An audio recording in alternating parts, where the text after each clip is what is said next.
How significant is it for Australia?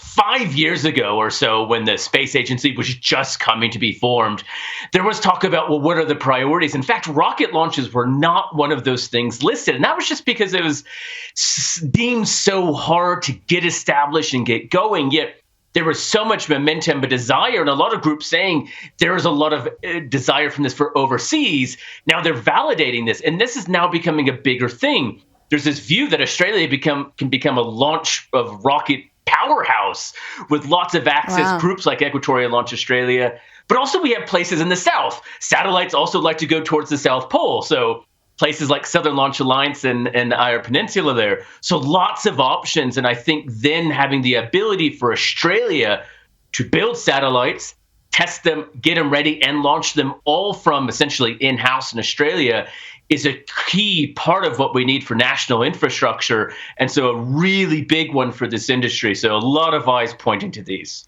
Indeed. Well, 2 weeks to go. Looking forward to it. Samples from an asteroid which landed in South Australia has shown parts of the solar system. Tell us, what did it show us?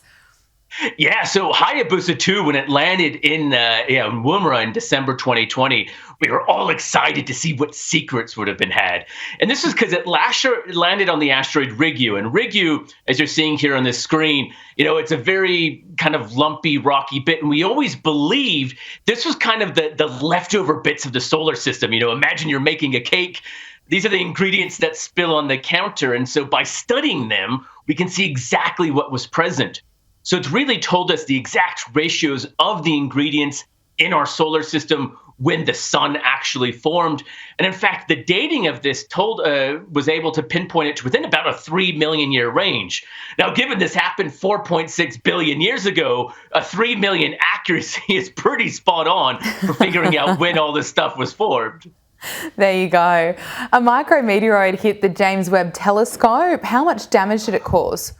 Yeah, look, this was a bit unsettling for this telescope that is just getting ready. They're getting ready to release their first images in almost spot on a month from now. Now, they did think that this would happen. There's micrometeorites, there's these tiny specks of dust traveling through space. It was a bit bigger than modeled. And so it kind of, as you see, knocked out one of these mirrors. The James Webb has these honeycomb pattern. And so it slightly knocked out the alignment of one of these segments. Now, luckily, it didn't do any surface damage or any major impact. Again, the telescope was built to somewhat plan for this. So they did have to do a little bit of extra work getting that segment back into line. So it doesn't appear to have set it back anytime soon, but not what you want when you're in the middle of getting this thing ready. Having this unexpected occurrence definitely unsettled some nerves, but it does appear to be okay. Absolutely. Bump in the road, bump out in space. Look, finally, Brad Tucker, 3 Chinese astronauts have arrived at the Tiangong space station to oversee the finishing of the building. How's it looking? Yeah, so they just arrived a few days ago, and so they have a busy 6 months.